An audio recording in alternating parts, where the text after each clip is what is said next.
Hi friend, অবশ্যই ভালো আছেন। আমিও ভালো আছি আলহামদুলিল্লাহ। আমাদের আজকে ছুটির দিন, সারাদিন বৃষ্টি লেগেছিল, নিম্নচাপ আছে শুনছি। 27 তারিখ অবধি থাকবে। কলকাতার সাইডে তো অনেক বর্ষা, আমাদেরও এই সাইডে বর্ষা হচ্ছে। নিচে বসে আছি গ্রিল দোকানটায়। দোকান মালিক চলে গেছে আমাদেরকে দিয়ে, আমরা শাটার খুলে বসে আছি। এই শাটারটা বন্ধ করে চলে যাব, দুটো শাটারই করা আছে। এই গ্রিল দেখতে পাচ্ছেন মাল, এটা আমার মিস্ত্রি আমার সাথে বসে গল্প করছে। তাই একটা ভিডিও বানাবো ভাবলাম, যে সারাদিন ভিডিও বানানো হয়নি, তাই একটা ভিডিও কলা বানিয়ে নিয়েই বসে আছি। তো ভালো কথা, ভিডিও বানাবা কোনো ব্যাপার নয়। সে বললো কী বলবো, আমি বললাম কী বলবো, আমার ভিডিও অ্যাকচুয়ালি আমি দিই কাজ সম্বন্ধে ভিডিও। রাজমিস্ত্রি অনেক ঘর মালিকের উদ্দেশ্যে, কাজ বুঝে না ঘর মালিকেরা, সেই সব কাজগুলো দেখে শিখবেন। অবশ্যই এই জন্যই ভিডিওটা দেখবেন। ইউটিউব চ্যানেল আছে হাসিব 000, সেখানে গিয়ে সার্চ করবেন। হ্যাঁ, তো অবশ্যই আমার পেজটিকে ফলো করবেন। এটা আমার ফেসবুক পেজ, আর্কেটার হাসিব। তো আমি ভিডিওটা বানাই যেই উদ্দেশ্যেই না কেন, শিখার কিছু উদ্দেশ্য অবশ্যই আছে, শিখবেন। তো আজ কথা হবে অন্য কিছু, বলতে কপালে যা আছে তা হবে, কেউ ঠেকাতে পারবে না। ভাগ্য আর কর্ম এক নয়, ভাগ্য আলাদা, কর্ম আলাদা। আমি কর্ম করলে আমার ফল আসবে। আমি যদি এই চেয়ারে এইভাবে বসে থাকি, এই চেয়ারে ট্যাঙ্ক তুলে আমি বসে থাকি, পয়সা আসবে না। আমাকে কর্ম করতে হবে, কর্ম করলে আমি ফল পাবো। অবশ্যই কর্ম করলে ফল পাওয়া যাবে। তাহলে ভাগ্যের সাথে কর্মের কোনো সম্পর্ক নেই। এবার আমি যদি বলি শালা এখানে বসে আছি, আমার 5,000 আসলো না কেন আজকে, এটা আসবে না। আমি যদি কাজে যাই 5,000 টাকা আমার দিনগুলো আসবে। অবশ্যই কর্ম করতে হবে, কর্মই সব জায়গায় নিয়ে যাবে। একদিন নয়, দুদিন নয়, 3 দিন নয়, কর্ম ফল ঠিকই আসবে। যেমন বং মিডিয়া কি বলে, অনেক কষ্ট করেছে। তো অবশ্যই অনেক কষ্ট করেছে, ছেলেটা অনেক কষ্ট করেছে বং মিডিয়া। তো উজ্জ্বল, তো কষ্ট ছাড়া কেষ্ট মেলে না, এটা আমরা পড়ে এসেছি। তো পড়ে আসার পরেও যখন এরকম দেখছি আজ, খুব দুঃখ লাগে যে অত সহজে পয়সা ইনকাম করা যায় না।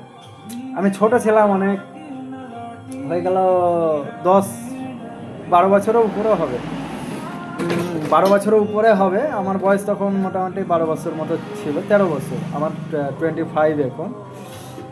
তো তখন একটা লোক আমাদের বাগানে এসেছিল, ঈদের টাইম, আমরা ছোটোবেলায় খেলে বেড়াচ্ছিলাম। ঈদ নামাজ পড়ার পরে সন্ধ্যার দিকে একটা লোক বলছিল, একটা কাজের কথা বলেছিল। আমার থেকে সিনিয়র যারা ছিল তখন 18 বছরে, তাদের উদ্দেশ্যে একটা কথা বলেছিল। কথাটা হচ্ছে, একটা কাজের কথা বলেছিল, কাজটা ওরা করেনি, আমরা ছোটোবেলায় করেছিলাম 2-3 জনা। দিয়ে আমাদেরকে পয়সাটা দিল, দিয়ে বলছে পয়সা উঠছে, এই যে পয়সা উঠছে, দেখ।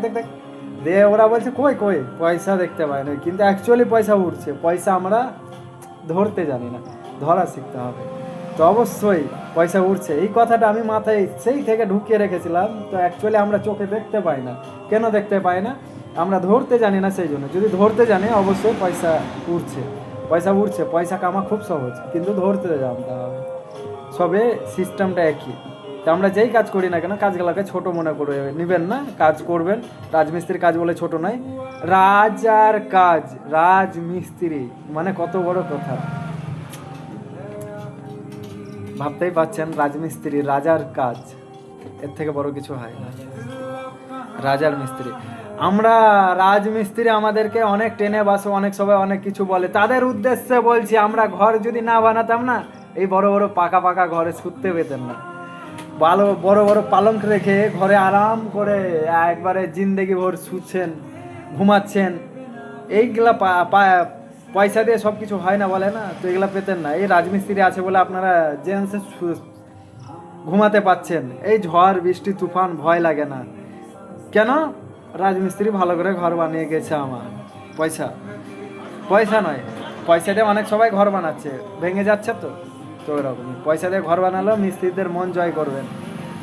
অনেক পার্টি আছে যারা বুঝে না, মিস্ত্রিদের মন জয় করবেন, ঘরের কাজ অনেক ভালো হবে। আরে আমি তো ঠিকাদার, আমাকে তো পয়সা দিচ্ছেন, তথাপি তারপরেও মিস্ত্রিদেরকে কিছু পান খরচা, চা পান এসবগুলা খাওয়াবেন, মিস্ত্রি খুশি হয়ে। আমি অনেক পার্টিকে দেখেছি খুশি হয়ে, অনেক মিস্ত্রি আছে কাজগুলো তার মানে যথেষ্ট ভালো করে। কেউ তো হাতের কাজ খারাপ করবে না, সবাই ভালো করার চেষ্টা করে। তারপরেও যদি একটু ভুল হয়ে যায় বা মিস্টেক হয়ে যায়, সে কাজটাকে তারা আবার ভেঙে করে দেয়। কিন্তু অনেক মিস্ত্রি আছে বা পার্টি আছে, সেই পার্টিগুলা এমন খ্যাচখ্যাচ করবে, তার কারণে সেই সব মিস্ত্রিগুলা তাদের ঘরের কাজটা রিপেয়ারিং ঠিকঠাক করে না। তো রিপেয়ারিংয়ের কিছু কাজ থাকে সুতা, সেসবগুলো ঠিক করে না। তো অবশ্যই সব পার্টির উদ্দেশ্যে বলছি, মিস্ত্রিদের খুশি করবেন। পান সিগারেট হোক বা বিড়ি খায় বা অনেক সবাই অনেক কিছু আছে, চা আছে বা আরও কিছু আছে, সেসবগুলো খাওয়াবেন, ভালোবাসবেন।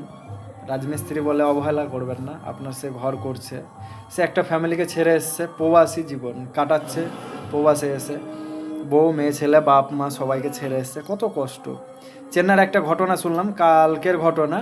একটা ছেলে চুয়াপুকুর বাড়ি, লালগোলা থানার ভিতরে পড়ে, চুয়াপুকুর গ্রামের একটা ছেলে ভাড়া থেকে পড়ে মরে গেছে, সঙ্গে সঙ্গে শুনলাম, ফেসবুকে দেখলাম। তো ছেলেটা চেন্নাইয়ে হয়েছে দুর্ঘটনাটা। আমরা থাকি উড়িষ্যায়, জলেশ্বর, পশ্চিমপাড়, বালিয়াপাল, যে কোনো এই এরিয়ার ভিতরে কাজ কাম বালেশ্বর অবধি আমরা করে বেড়াই, সব জায়গাতেই কাজ হয়। অবশ্যই যোগাযোগ করবেন।